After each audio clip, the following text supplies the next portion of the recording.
The smell of disinfectant burned her nostrils as Brianna Barrett finished scrubbing the last table in the empty restaurant, her hands raw and trembling from 14 hours of work.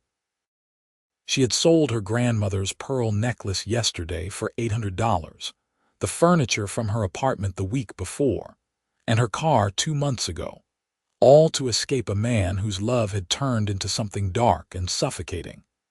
And now she stood in this high-end steakhouse in downtown Chicago with exactly $43 in her checking account and nowhere left to run.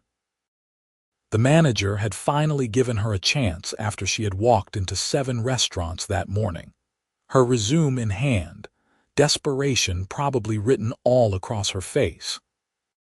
She was not supposed to be here at 24, living in a women's shelter, working double shifts just to save enough for a security deposit on the cheapest studio apartment she could find. But Marcus had made sure of that. He had isolated her from friends, convinced her to quit her marketing job, moved them to his apartment so she would be dependent on him. When his hands had first closed around her throat 3 months ago, something inside her had finally snapped awake. She had left with nothing but the clothes she wore and her grandmother's necklace hidden in her bra. Everything else she had owned was still in that apartment, and she would rather die than go back for it. "Good work tonight, Brianna," her manager Tom said, counting out the register. "You did better than most people do their first week." The CEO of Caldwell Industries came in tonight, and he left a note saying the service was excellent. Brianna looked up, exhausted. "The CEO, yeah, Xander Caldwell, comes in once a month, always sits at table 7. Big tipper, real professional. Anyway, you handled his table well, even though I know it was overwhelming." Tom handed her an envelope with her day's tips. "Get some rest. You are on the lunch shift tomorrow." She nodded, taking the envelope with hands that still shook slightly. Tips had been decent tonight, maybe $80. Combined with her hourly wage, she might have enough for that apartment in another 3 weeks if she did not eat much and walked everywhere. The November wind cut through her thin jacket as she walked the 6 blocks to the shelter. She had grown up comfortable, middle class, with parents who loved her and a future that seemed bright.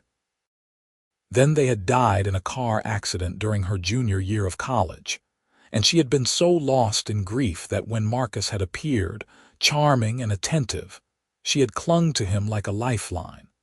By the time she realized he was drowning her, she was already under.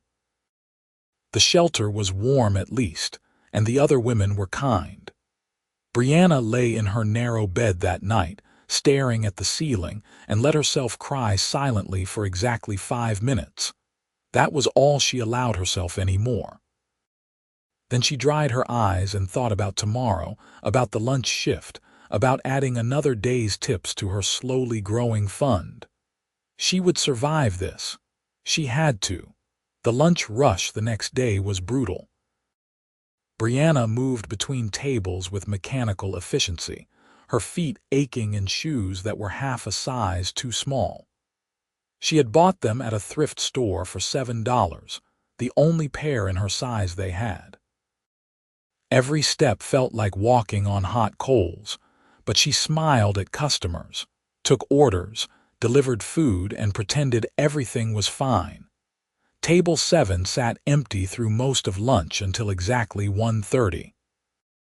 A man walked in alone, tall and broad-shouldered, wearing a charcoal suit that probably cost more than Brianna had earned in the last month. He had dark hair, striking features, and an air of quiet authority that made other diners glance his way. Tom immediately went to greet him personally. "Mr. Caldwell, wonderful to see you again." So this was the CEO. Brianna watched from behind the bar as Tom led him to table 7, the prime spot by the window with a view of the Chicago skyline. The man, Xander Caldwell, moved with the kind of confidence that came from never having to worry about money or safety or where you would sleep tonight. "Brianna," Tom called. "Table 7, please." Her stomach dropped. She grabbed a menu and a water glass, trying to steady her breathing. Rich men made her nervous now. Marcus had not been rich, but he had been successful, a senior accountant at a firm downtown, and he had used his money to control her. She knew not every man with money was like that. Her brain knew it, but her hands still trembled slightly as she approached the table. "Good afternoon," she said, setting down the water and menu. "Can I start you off with anything besides water?" Xander looked up at her, and his eyes were a startling gray-blue, intelligent and direct. "Coffee, please, black." "Of course." She started to turn away. "And what do you recommend from the menu?" Brianna turned back. His voice was deep, professional, but not cold.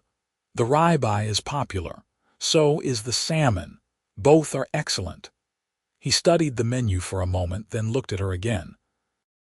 Something in his gaze made her feel exposed, like he could see through her professional mask to the exhausted, frightened woman underneath. "What would you order if you were eating here?" The question caught her off guard. She hesitated, then told the truth. "The soup and salad combo. It is actually really good, and the portions are generous." Something flickered in his expression. "Why that one specifically?" "Because it is the cheapest thing on the menu, and I have not been able to afford a real meal in weeks. Because I know what it is like to count every dollar and still come up short. Because I understand what it means to be hungry." "It is underrated," she said instead. "People always go for the steaks, but the soup changes daily and the chef makes everything from scratch." Xander nodded slowly. "Then I will have the ribeye, medium rare, with the loaded potato and asparagus. But first, bring me the soup and salad combo, the chicken Caesar wrap, the turkey club, and the pasta primavera." Brianna blinked. "All of those as appetizers?" "No, as full orders." "And I will have the ribeye after that." "That is a lot of food, sir, I am aware." His expression did not change. "Please put the order in." She nodded, confused, and walked back to the kitchen. Was he having a business meeting? But he was alone at the table. Maybe people were joining him. She put in the order, poured his coffee, and brought it to him. "Your food will be out shortly," she said. "Thank you." He paused. "What is your name?" "Brianna." "Brianna." He said it like he was testing the weight of it. "How long have you worked here?" 2 days. "Your first week in the restaurant business?" "Yes, sir." "You are good at it." "Natural." The compliment surprised her. "Thank you." When the food started coming out, Xander did something she did not expect. He looked at each dish as she set them down, then looked up at her. "I ordered too much." "I always do this. Would you help me with some of this? It seems a shame to waste it." Brianna froze. "I am working, sir. I cannot eat on the floor." "Then take it to the back, on your break." He gestured to the food. "I insist. I will never finish all of this." Her pride wanted to refuse. But her stomach, empty except for the piece of toast she had eaten that morning at the shelter, betrayed her with a loud growl. Heat flooded her cheeks. Xander pretended not to notice. "The soup and salad should go first, before the soup gets cold. Please, I would appreciate it." There was something in his tone, not pity exactly, but understanding. Like he knew what he was doing and why, and he was giving her an out to accept it with dignity. Brianna looked at the food, at the beautiful green salad and the steaming bowl of chicken tortilla soup, and made a decision. "Thank you," she said quietly. "That is very kind." "It is practical," he corrected. "I hate waste." She took the soup and salad to the back, and when Tom saw her with it, she explained that the customer had over-ordered and insisted she take it. Tom, used to Xander's generous nature, just shrugged and told her to eat quickly. Brianna sat in the small break room and ate that soup and salad like it was a gourmet meal. Every bite was heaven. Real food, hot and filling, not the peanut butter sandwiches and instant ramen she had been surviving on. When she came back out, Xander was working on his laptop, the other dishes sitting largely untouched in front of him. He glanced up as she approached. "Better?" he asked. "Yes, thank you." "Good. I think I am done with the wrap and the club. Would you like to take those as well?" For later, this time she understood, he had never intended to eat any of this food. He had ordered it all for her, because somehow in the 30 seconds of their first interaction, he had seen her hunger, her desperation, and instead of looking away like most people did, he had done something about it. Tears stung her eyes. She blinked them back hard. "Why are you doing this?" Xander closed his laptop and looked at her fully. "Because I have been hungry before. Because I remember what it feels like to pretend you are fine when you are falling apart. Because kindness costs me nothing, and it might mean everything to you right now." Something in her chest cracked open. She had been so alone for so long, trusting no one, accepting help from no one except the shelter staff because she had no choice. And this stranger, this wealthy CEO who had no reason to notice her at all, had seen her. "Thank you," she whispered. "You are welcome." He opened his laptop again. "Now, I will actually have that ribeye when you have a moment." Brianna took the food to the back, wrapped it carefully, and Tom let her put it in the staff refrigerator. When she brought out Xander's steak, perfectly cooked and plated beautifully, he thanked her and ate in silence while she tended to her other tables. Before he left, he paid his bill and left a $200 tip on a $60 check. Tom whistled when he saw it. "Told you he was generous." Brianna stared at the receipt, at the amount written in Xander's bold handwriting. $200. That was half a week at the shelter she would not need. That was food for a month if she was careful. That was a security deposit creeping closer to reality. She looked up, but Xander Caldwell was already gone. Over the next 2 weeks. Xander came in 4 more times, always at odd hours when the restaurant was not too busy, always sitting at table 7, always requesting Brianna if she was working. And every time, he ordered far too much food and insisted she take what he could not finish. They did not talk much beyond the necessary interaction between server and customer, but there was an understanding growing between them, a quiet acknowledgement of something neither of them named. Brianna learned small things about him through observation and brief conversations. He ran Caldwell Industries, a major food distribution company his grandfather had started. He was 32, unmarried, and worked constantly. He was unfailingly polite to everyone, tipped generously across the board, and had a subtle sense of humor that emerged when she least expected it. "What is the soup today?" he asked one afternoon. "Tomato basil." "Is it good?" "It is excellent." "Then I will have that, and the French onion, and the clam chowder, and the lobster bisque." "Sir, that is 4 soups. I am very hungry." The corner of his mouth twitched. For soup specifically. She fought a smile. Of course. He started asking her questions during those visits. Nothing invasive, nothing that made her uncomfortable, just gentle inquiries that showed he was interested in her as a person. "Where are you from originally?" "Ohio. Small town outside Cleveland." "What brought you to Chicago?" "A fresh start." She did not elaborate, and he did not push. "Do you like the city?" "I am still figuring that out." She learned to deflect personal questions gracefully, giving him just enough to be polite without revealing the truth. She did not want his pity.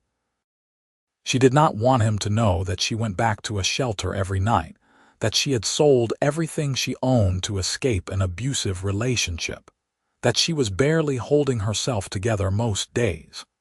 But Xander seemed to see through her anyway. Not in a way that felt invasive, but in a way that felt like recognition. Like he understood what it meant to survive, to rebuild, to keep going when everything inside you wanted to quit. 3 weeks after she started working at the restaurant, Brianna finally saved enough for a security deposit and first month's rent on a studio apartment in a rough neighborhood on the south side. It was tiny, barely 300 square feet, with a window that did not quite close and a radiator that clanked ominously, but it was hers.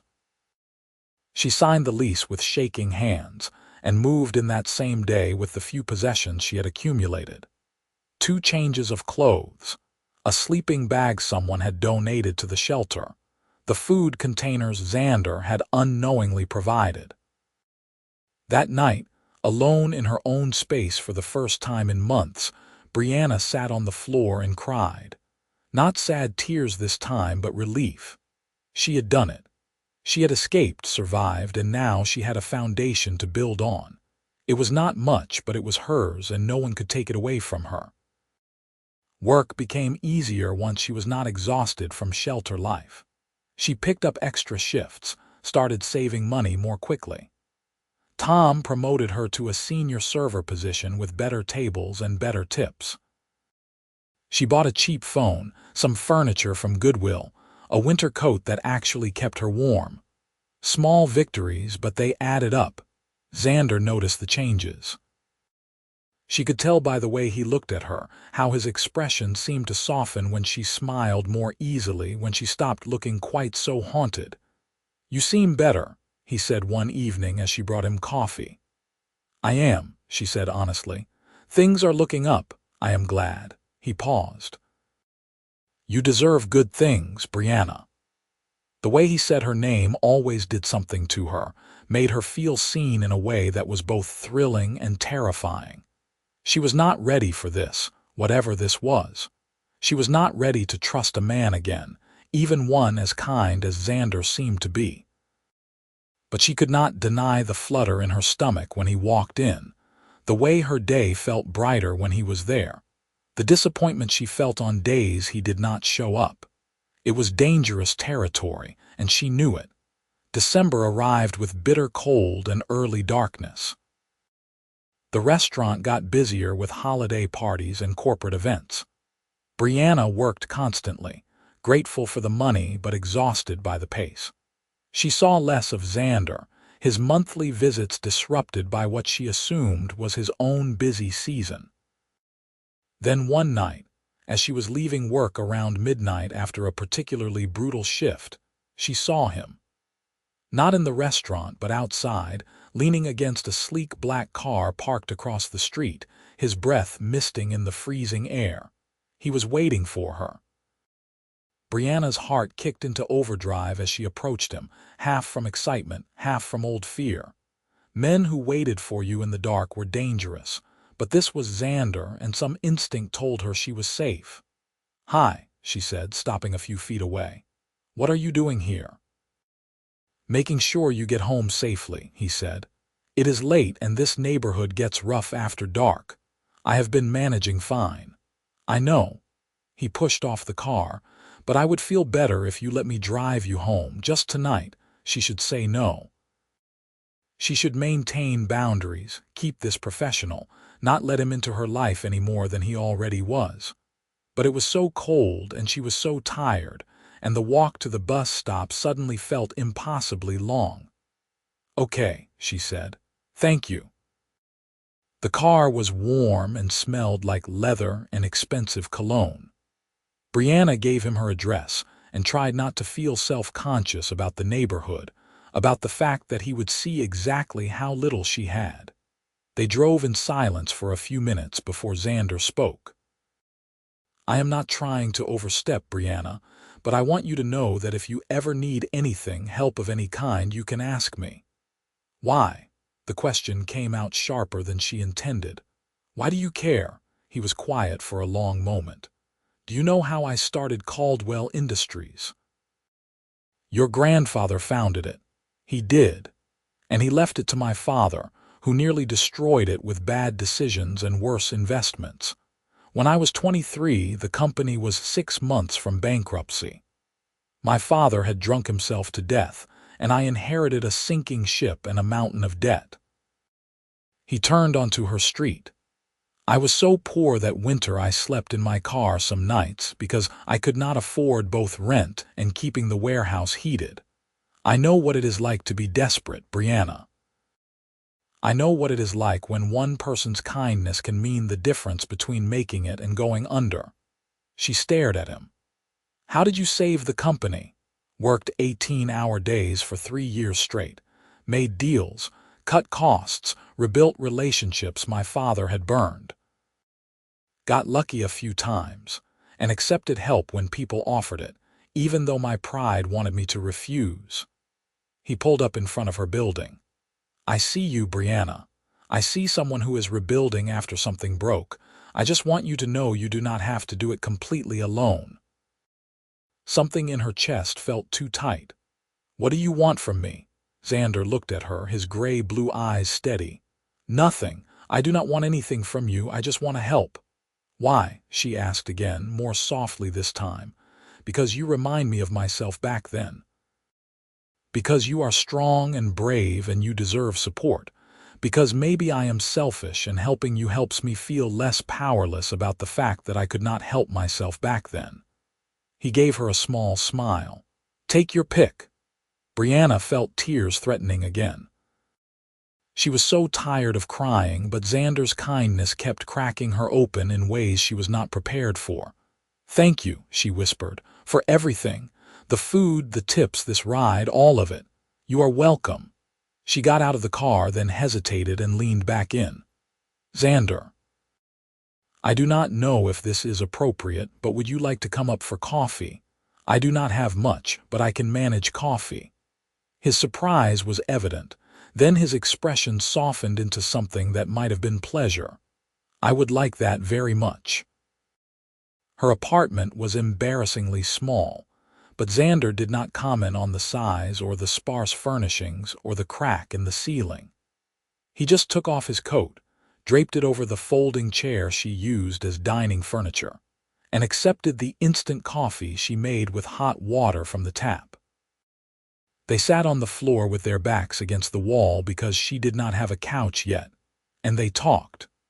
Really talked, not the careful small talk of server and customer, but real conversation about real things.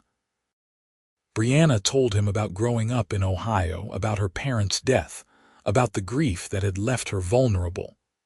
She did not tell him about Marcus yet, could not quite bring herself to say that out loud, but she told him enough. About selling everything, about the shelter, about clawing her way to stability one shift at a time. Xander listened without interrupting, his presence solid and steady beside her. When she finished, he told her more about his own story. About his grandfather's brilliance in business, his father's weakness, his own desperate fight to save the family legacy. About the people who had helped him, the mentor who had given him advice, the supplier who had extended credit when everyone else demanded cash upfront, the customers who had stayed loyal through the rough times. I built Caldwell Industries back up, he said, but I did not do it alone. No one ever does, no matter what the success stories claim. We all need help sometimes. Is that why you help people now? Brianna asked. To pay it forward, partly.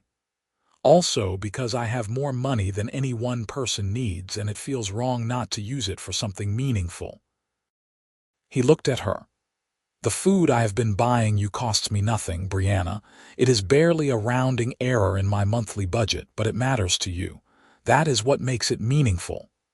She understood then, really understood, why he had done what he had done. Not out of pity, but out of a bone-deep understanding of what she was going through. It made her feel less ashamed of accepting his help. Thank you, she said again. I do not know how to repay you. You do not have to repay me. That is not how this works. He paused. But if you want to spend time with me outside of the restaurant, I would not object to that. Brianna's breath caught. Like a date. Like getting to know each other better, Xander said carefully. I am attracted to you, Brianna. I have been since the first time you recommended the soup. But I also know you are rebuilding your life, and I do not want to complicate that. so we can go at whatever pace you are comfortable with, or not at all if that is what you want." Her heart was racing. The idea of dating anyone, let alone someone like Xander, terrified her. She was not ready. She might never be ready. But when she looked at him, at his steady gaze and his patient expression, she did not feel afraid. She felt something else entirely. "I am not ready for a relationship," she said honestly. "I am working through some things and it would not be fair to you." "Okay."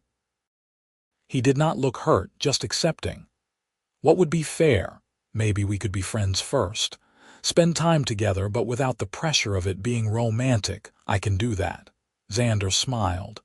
"I am good at being friends with people." "You are good at a lot of things," Brianna said before she could stop herself. His smile widened. "So are you." They stayed up talking until almost 3 in the morning, until Brianna was yawning so hard she could barely keep her eyes open. Xander left with a promise to call her in a few days, maybe take her to lunch on her day off, as friends. After he left, Brianna lay in her sleeping bag and stared at the cracked ceiling and wondered what the hell she was doing. Getting involved with Xander, even as just friends, felt dangerous.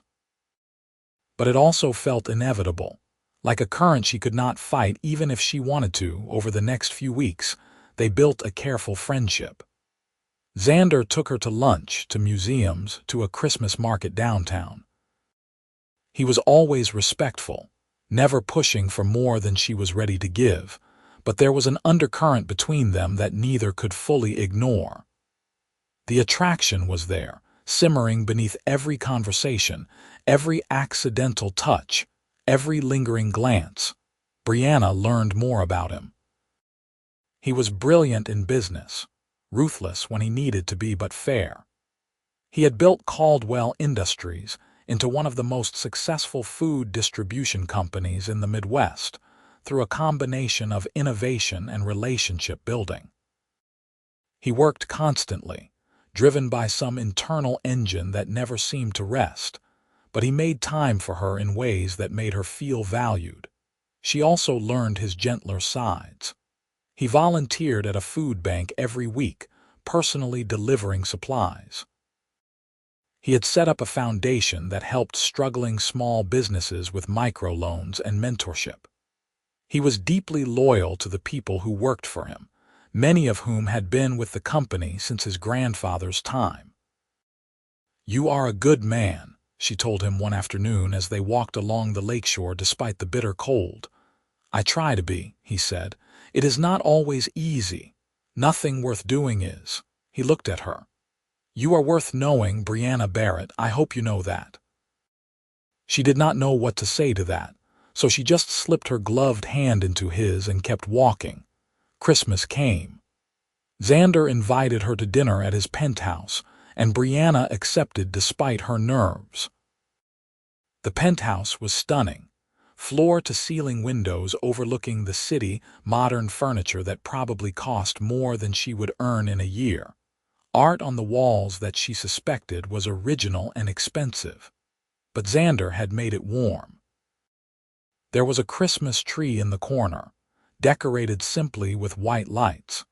He had cooked dinner himself, nothing fancy, just roast chicken and vegetables, and they ate at his kitchen island and talked like they had known each other for years instead of weeks. "I have something for you," he said after they finished eating. "Xander, no, you have already given me so much. It is not much, just something I thought you might need." He handed her a wrapped box. Inside was a winter coat, beautiful and practical, the kind that would actually keep her warm through a Chicago winter. Brianna ran her hands over the soft material and felt her eyes sting. "I saw you shivering the other day," Xander said quietly. "Your coat is not warm enough. This is too much." "It is a coat, Brianna. Please take it." She looked up at him, at his earnest expression, and nodded. "Thank you, but I got you something too." She pulled a small package from her bag, embarrassed by how modest it was. "It is not nearly as nice." Inside the package was a leather bookmark she had found at a vintage shop. engraved with a quote from Marcus Aurelius about perseverance. Xander held it carefully, running his thumb over the engraving. "This is perfect," he said, and the sincerity in his voice made her believe him. "Thank you." They moved to the couch, the Christmas tree lights casting soft shadows across the room. Brianna tucked herself into the corner and Xander sat at the other end, giving her space but close enough that she could feel his warmth. "Can I ask you something?" he said after a while. "Sure." "What are you running from?" The question landed like a stone in still water. Brianna felt all her defenses rise. "What makes you think I am running from something?" "Because I recognize the look. The way you check exits when you enter a room. The way you flinch when someone moves too quickly. The way you sold everything to get safe." He paused. "You do not have to tell me, but I want you to know you can." She was quiet for a long time, warring with herself. Then, slowly, the story came out. About Marcus, about the isolation, the control, the violence that had escalated until she feared for her life. About leaving with nothing, about the shame and fear and desperate scramble for survival. She had never told anyone the full truth, and saying it out loud to Xander felt like lancing a wound. When she finished, her cheeks were wet with tears. Xander had not moved during her entire confession, but his hands were clenched into fists, his jaw tight. "I am sorry," he said, his voice rough. "I am so sorry you went through that. It is over now." "Is it? Are you safe? Is he looking for you?" "I do not know. I hope not. I changed my phone number. I do not have social media. I am careful."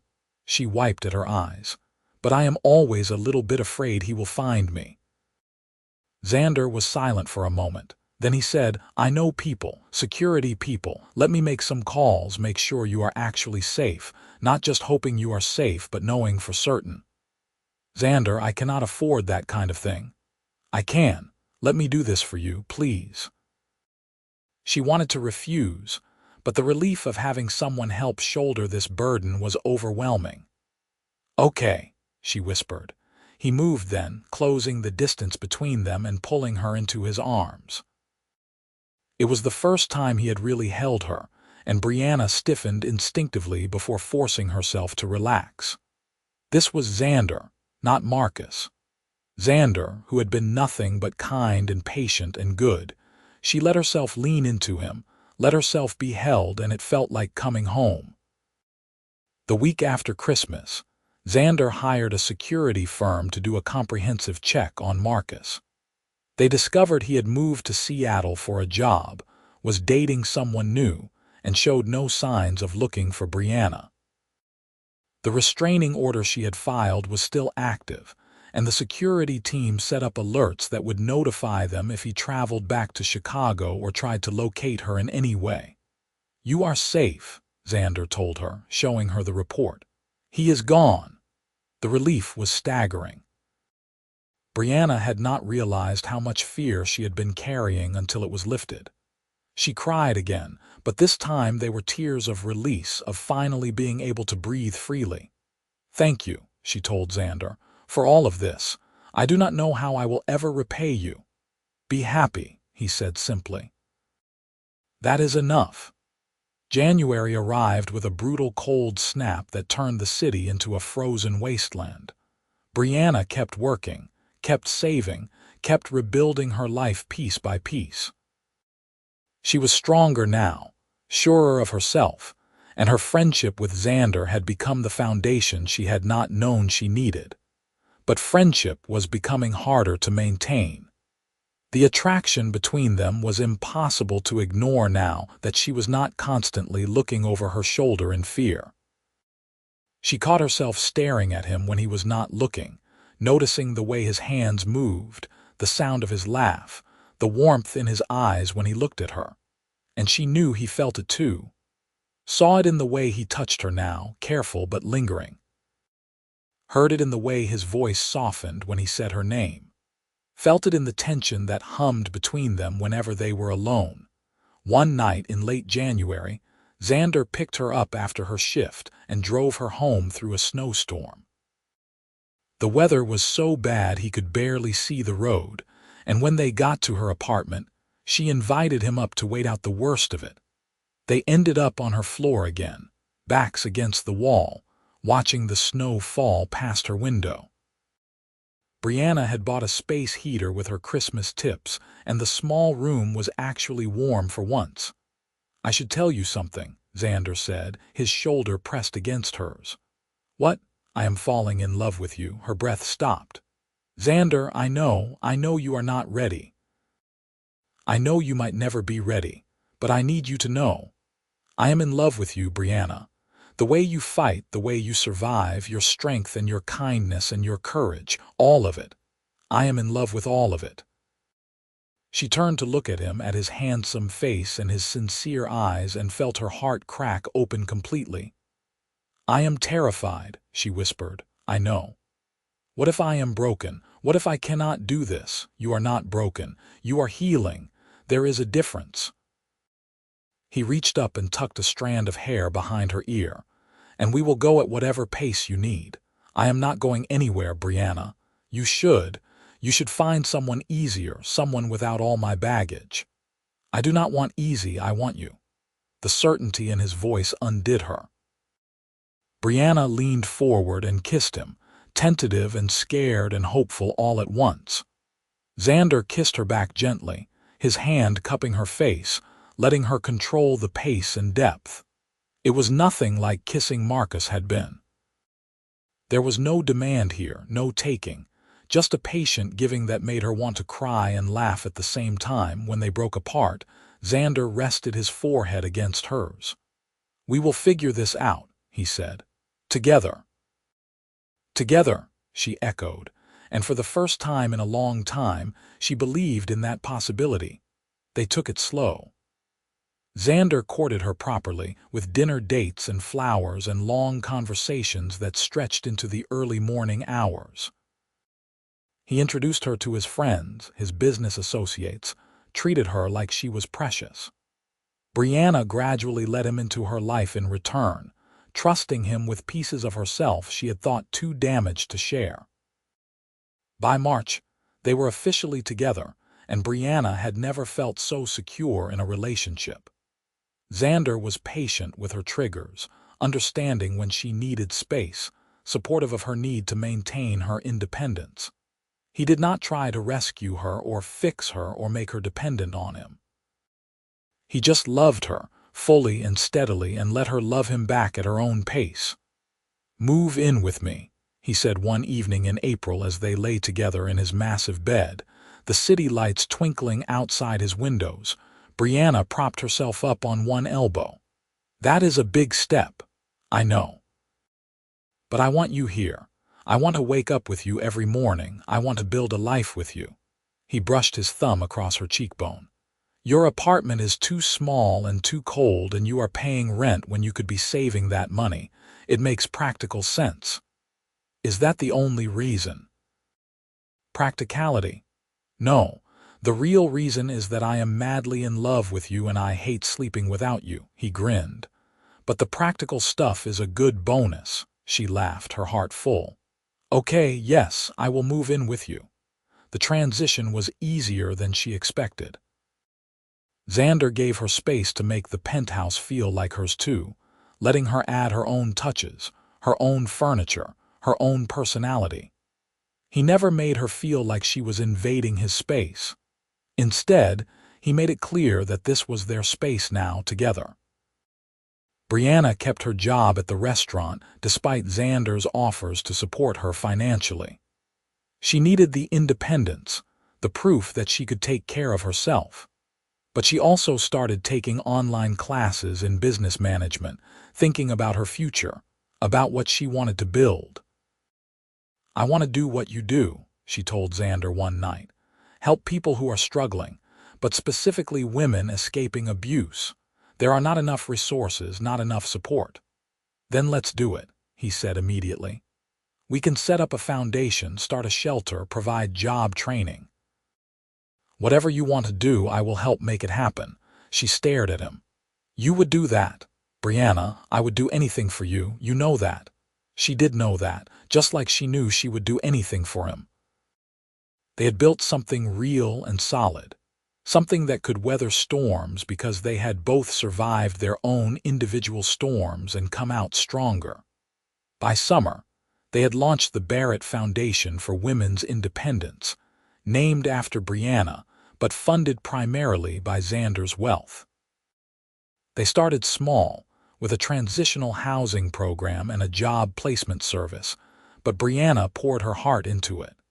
She knew what these women needed because she had needed it herself. She knew the fear, the shame, the overwhelming exhaustion of trying to rebuild a life from nothing. The foundation gave women what she had craved most during her darkest days: safety, resources, and someone who believed in them. Xander watched her come alive through this work, watched her transform from a frightened woman counting pennies to a fierce advocate commanding rooms full of donors. She was brilliant and passionate, and he had never been more proud of anyone in his life. "You amaze me," he told her one night after she had delivered a presentation to a group of potential major donors, securing over $2 million in commitments. "I learned from the best," she said, kissing him. "You taught me that success is about helping others succeed. You taught yourself. I just gave you a platform." They were good for each other, balancing each other's strengths and supporting each other's weaknesses. Xander grounded Brianna when her past tried to drag her under. Brianna softened Xander when his work threatened to consume him. Together, they were more than the sum of their parts. In December, exactly 1 year after they met, Xander took Brianna back to the restaurant where it had all started. Tom had reserved table 7 for them, the exact spot where Brianna had served him soup and salad, and Xander had seen her hunger and decided to do something about it. "This is where I fell in love with you," Xander said as they sat down. "Right here at this table. You recommended the cheapest thing on the menu, and I saw your pride and your strength and your desperation all at once, and I knew I had to know you." "I thought you were just a generous, rich guy," Brianna admitted. "I had no idea you were seeing all of that." "I saw you, Brianna. Really saw you. And I have never stopped seeing you." He reached into his jacket pocket and pulled out a small velvet box. "I want to keep seeing you for the rest of my life. I want to build everything with you, face everything with you, be everything with you." He opened the box. Inside was a ring, beautiful and elegant, the diamond catching the light and throwing rainbows across the table. "Marry me," he said. "Please. Let me love you forever." Brianna felt tears spilling down her cheeks, but they were happy tears this time, tears of joy and disbelief and overwhelming love. "Yes," she said, her voice breaking. "Yes, absolutely yes." He slipped the ring on her finger and it fit perfectly. Then he pulled her up and kissed her while the whole restaurant erupted in applause, Tom leading the cheers from the kitchen door. They got married the following spring in a small ceremony with close friends, and the women from the shelter where Brianna had stayed during her darkest time. She wanted them there, wanted them to see that survival was possible, that happiness after trauma was possible, that there was hope even when everything felt hopeless. Xander stood at the altar in his perfectly tailored suit and watched Brianna walk toward him in a simple white dress. And he thought about the night he had first seen her, exhausted and hungry and trying so hard to hold herself together. He thought about how she had recommended the soup and salad, the cheapest thing on the menu, with such quiet dignity. He thought about how he had known in that moment that she was special, that she needed help, that helping her would somehow change his life. He had been right. She had changed everything. They honeymooned in Italy. 2 weeks of wine and sunshine and lazy mornings in bed. When they returned to Chicago, they threw themselves back into work with renewed energy. The Barrett Foundation was growing rapidly, helping hundreds of women each year. Caldwell Industries continued to thrive under Xander's leadership, and their life together was full of laughter and love, and the quiet contentment of two people who had found their home in each other. 2 years into their marriage, Brianna found out she was pregnant. She told Xander over breakfast on a Saturday morning, nervous and excited and a little scared. They had talked about children but had not made concrete plans yet. "I am going to be a father," Xander said, his voice full of wonder. He put his hand on her still flat stomach. "We are going to be parents. Are you happy?" Brianna asked. "Happy? Brianna, I am ecstatic, terrified but ecstatic." He kissed her. "We are going to be amazing at this." Their daughter was born in early winter, tiny and perfect with Xander's dark hair and Brianna's bright eyes. They named her Hope, because that was what they had given each other when they had both needed it most. Watching Xander with their daughter made Brianna fall in love with him all over again. He was patient and tender, reading to Hope every night, singing off-key lullabies, changing diapers without complaint. He was the kind of father she had dreamed about, the kind she had once thought she would never have.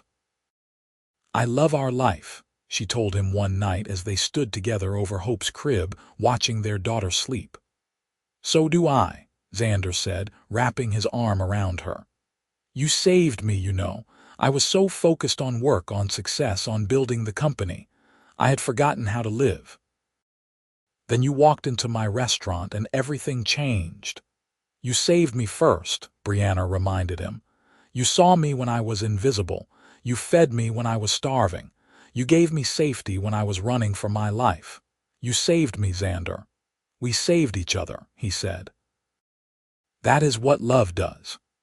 They stood there together in the soft light of Hope's nursery, two people who had been broken and hungry and lost, who had found each other across a restaurant table and built something beautiful from their shared understanding of struggle and survival.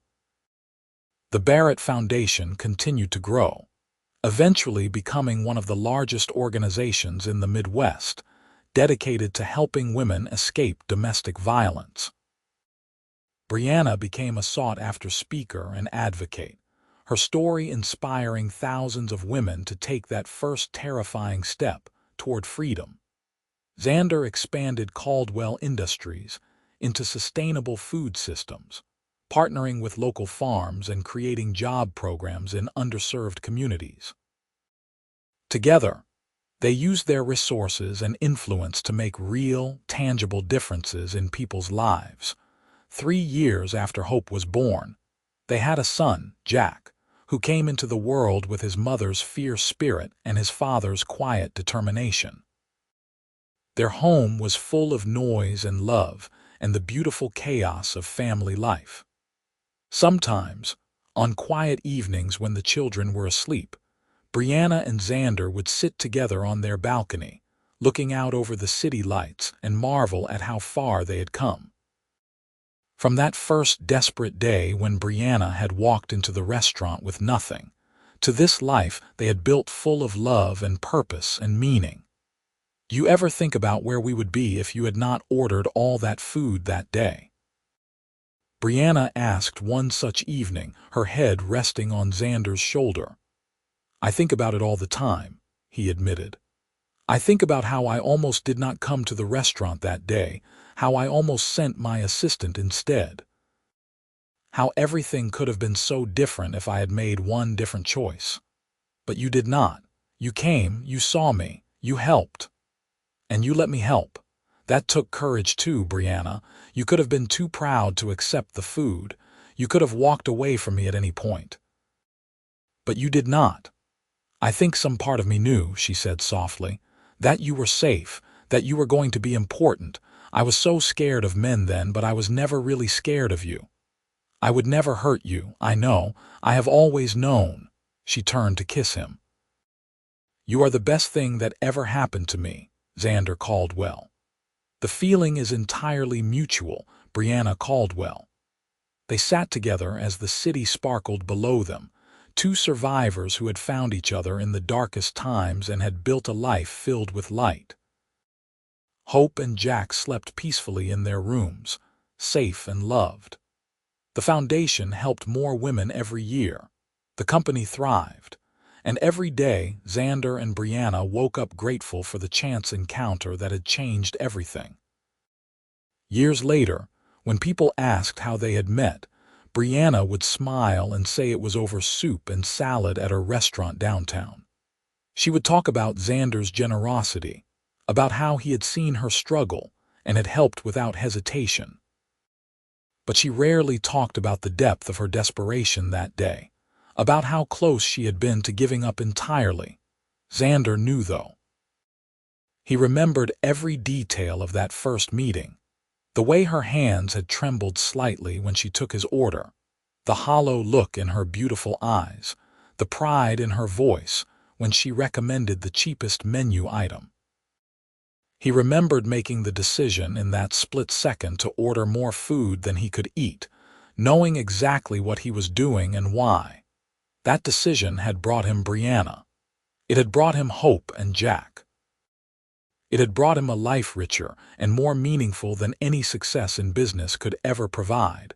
Sometimes the smallest acts of kindness changed everything.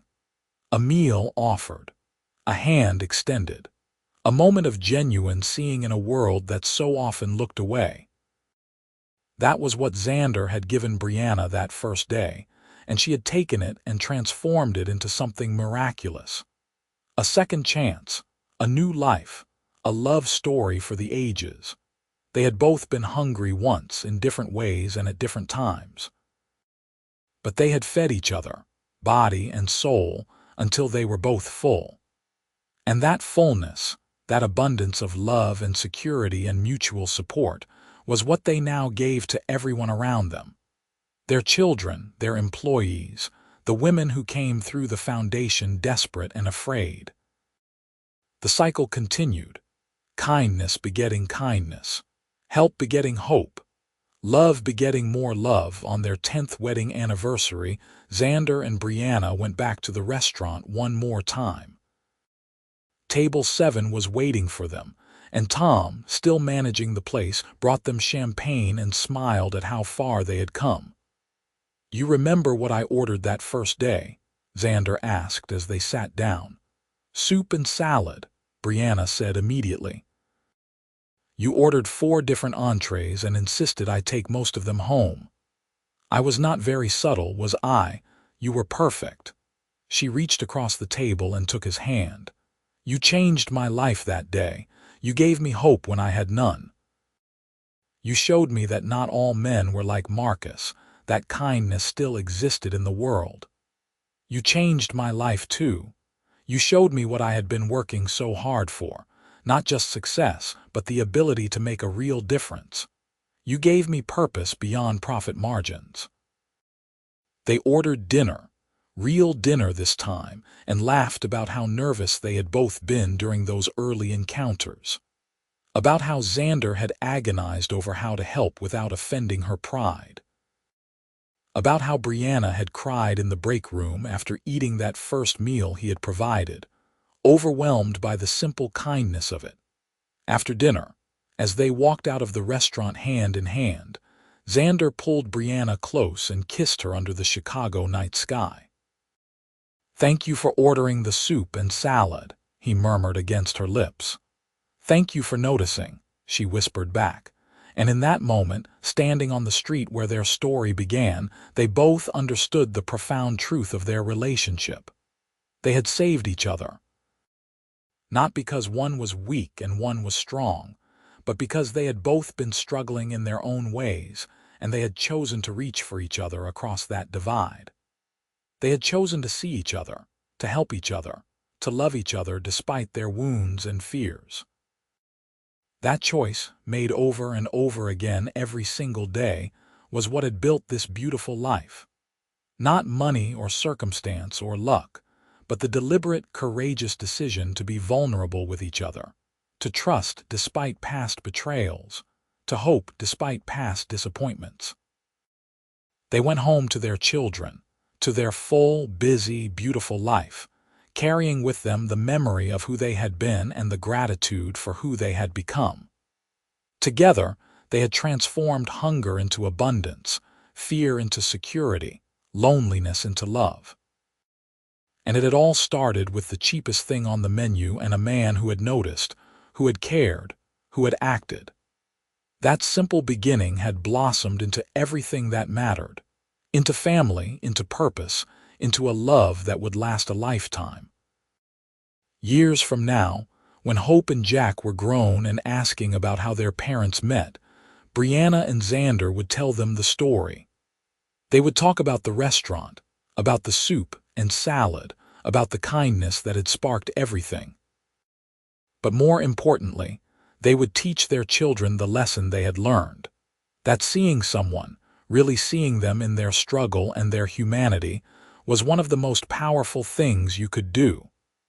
That small acts of generosity could change lives. That love often began not with grand gestures but with quiet noticing, with gentle helping, with patient waiting. They would teach their children to be kind the way Xander had been kind to Brianna. To give generously, to help without expecting anything in return, to see the people that others overlooked.